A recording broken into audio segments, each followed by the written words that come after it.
మీ MLA సాబ్ కూడా పోయిండు రాజేంద్ర నగర్ ఆయన డెవలప్మెంట్ ఎవరో డెవలప్మెంట్ కోసం పోయినావు వస్తాయి అన్ని బయటకు వస్తాయి భయపడకురి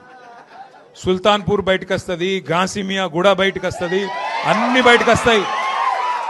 ఎవరికి ఏం తెలియకుంటే ఏం లేవు అందరికి అన్ని తెలుసు ప్రభుత్వం మళ్ళా 2 ఏళ్లలో వస్తుంది ఎవరో ఏం చేయాలనో ఎవరో సంగతి ఎట్లెట్లా తీయాలనో ఎవరో బెండ్ ఎట్లెట్లా తీయాలనో తీసే బాధ్యత మాది ఇదివరకు లెక్క ఉండదు ఎవల డెవలప్మెంట్ కోసం పోయినావు ఏమిటికి పోయినావు ఏం ఆశించిపోయినావు ఏం కథలు పడుతున్నావు ఫైమ్ గాడు ఏం చేస్తుండో ఎవడేం చేస్తుండో అన్నిరికే అందరి జాతకాలు తెలుసు ఎవడెవడేం చేస్తుండో మాకు కూడా ఎరికే టైం వస్తుంది అన్నిటికీ టైం వస్తుంది ఇగో నేనేమంటున్నా అంటే ఒక్కరోజుకే గింత గిరిత పడితే ఎట్లా ఒక్కరోజుకే ఒక్కసారి గవర్నమెంట్ రాగానే అడిమారి గుడి దెబ్బల గింత ఆగమవుతారు చూద్దాం పైన దేవుడు ఉన్నాడు కింద ప్రజలు ఉన్నారు మీరు తలుసుకుంటే ఎంత పెద్ద పోటుగాడైనా ఎక్కడికి పోవాలన్నా గాడికే పోతాడు ఇవాళ రాష్ట్రం మొత్తం ఒకటే ఉన్నది అందరి ఆలోచన